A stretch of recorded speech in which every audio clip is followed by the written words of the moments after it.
ஃப்ளோவில் போயிடுறீங்களா? திருவிழாக்கள் போதும் பல உணவு ஏற்பாடு அது இதுன்னு சொல்லிட்டு ஆண்கள் தான் வந்து ரொம்ப கஷ்டப்பட்டு பண்ணிட்டு இருக்கோம். ஆனால் வந்து அதை கூட நீங்க வந்து மறுக்கிறீங்கன்னு தெரியல. ஜீஷா அவர்கள் பேசும்போது தங்கை சொன்னாங்க, ஆலயத்தின் பின்பகுதியில் அப்படியே திரும்பி பார்த்தா எல்லாம் தூங்கிட்டு இருக்காங்களா எங்களை வந்து குற்றம் சாட்டுறாங்க. நான் கேட்கிறேன், உங்களுக்கு இரக்கத்துக்கும் உறக்கத்துக்கும் வித்தியாசம் தெரியாதா? ஆண்கள் தங்கள் கண்களை மூடிக்கொண்டு ஆண்டவர் நோக்கி இறங்கி மன்றாடிட்டு இருக்காங்க.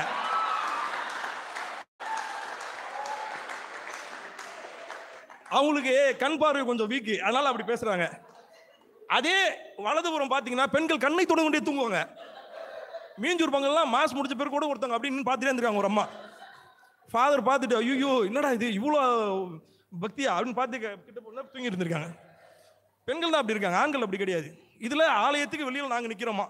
நான் உங்களை பார்த்து கேட்கிறேன், பங்கு சாமியாரின் பிரசங்கம் பிடிக்காமலாம் வெளியே நிக்கிறோம்? சொல்லுங்க பார்க்கலாம்.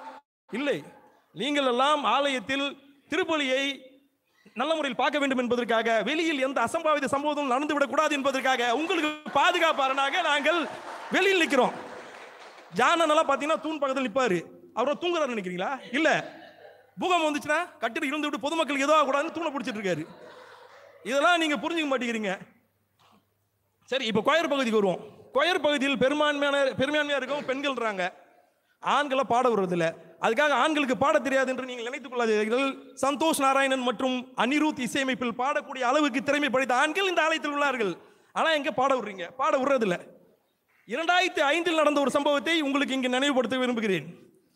நான் இளைஞர் இயக்கத்தில் இருக்கும்போது நமது ஆலயத்தின் சார்பாக மறைமாவட்ட அளவிலான ஒரு பாடகர் குழு போட்டிக்கு நாங்கள் சென்றோம். அதில் மறைமாவட்ட அளவில் நமது ஆலயத்தின் பாடகர் குழு இரண்டாம் இடத்தை பிடித்தோம். கைத்தட்டுங்க. ஐயா, எனக்கு ஒரு சந்தேகம். மொத்தம் எத்தனை போட்டி, எத்தனை பேர் இருந்தாங்க? 2 அணிகள் தான். அதான் விஷயம், புரிஞ்சுக்கங்க. இல்ல, நகைச்சுவைக்காக சொன்னேன். மொத்தம் ஒரு 13 அணிகள் அங்க வந்து போட்டி நடந்தது. அதுல 2ஆம் இடம் பெற்றோம்.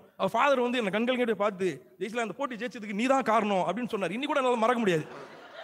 அப்பேற்பட்ட சூப்பர் சிங்கரான நான் இந்த கோயர்ல பாடலனா அந்த வாய்ப்பை உங்களுக்கு தருகிறேன். அந்த வாய்ப்பை பயன்படுத்தி கொண்ட நீங்கள் ஆலயத்தின் வளர்ச்சி பாதையை கூட்டுகிறீங்கன்னா அது காரணம் நாங்க நடுவர்கள். நீங்க சொல்லுங்க.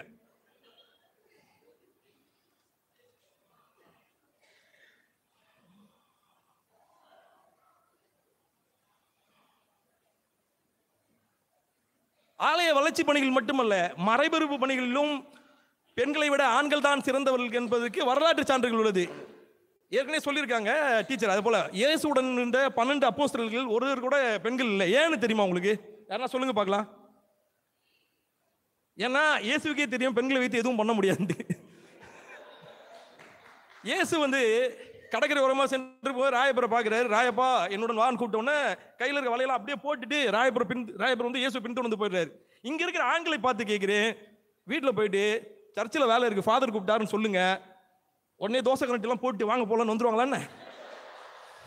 கிடையாது. எனக்கு துணி துவைக்கணும், சமைக்கணும், பசங்களை குளிப்பாட்டணும், அது இதுன்னு உருட்டுவாங்க. அது மட்டும் இல்லாமல் போய் வெங்காயம் வாங்கினுவான், முட்டை வாங்கினுவான், தோசை மாவு வாங்கினுவான் அப்படின்னு சொல்லி நம்மளை கடைக்கு அனுப்புவாங்க. இது எல்லாத்தையும் ஒரே வாட்டி அனுப்புவாங்க, ஒவ்வொரு வாட்டி அனுப்பி வெறுப்பேற்றுவாங்க.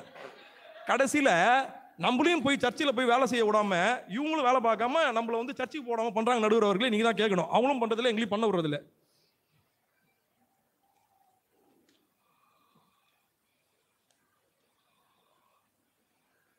வீட்டில் மட்டுமல்ல, பங்கிலும் எங்களை வந்து ஆண்கள் வந்து மதிப்பதில்லை.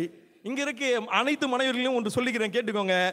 நீங்கள் ஆண்டவருக்கு கீழ்ப்படிவது போல உங்கள் கணவருக்கும் கீழ்ப்பட வேண்டும். உடனே எல்லாம் என்னை பார்த்து முறைக்காதீங்க. இதை நான் சொல்லல, பைபிள்ல சொல்றாங்க. அடி ரொம்ப பலமோ? எபேசியார் நூலிலிருந்து ஒரு கோட்ஸை உங்களுக்கு நினைவுபடுத்துறேன். 5ஆம் அதிகாரத்தில் 22-24 வசனம், திருமணமான பெண்களே ஆண்டவருக்கு பணிந்திருப்பது போல உங்கள் கணவருக்கும் நீங்கள் பணிந்திருங்கள்.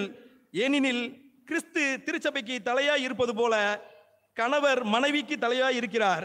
திருச்சபை கிறிஸ்துவுக்கு பணிந்திருப்பது போல மனைவியர் தங்கள் கணவருக்கு அனைத்திலும் பணிந்திருக்க வேண்டும். இறுதியில் என்ன கேட்டுக்கோங்க, அனைத்திலும் பணிந்திருக்க வேண்டும். ஆக இங்க இருக்க பெண்கள் அனைவரும் இந்த கருத்தினை கேட்டுக்கொண்டு மனமாற்றம் அடையுங்கள். உடனே ஆகணும்னு சொல்ல, நாளைக்கோ நாளைக்கு ஆயிடுங்க, அவனை நிச்சயம் ஆகி விடுங்கள்.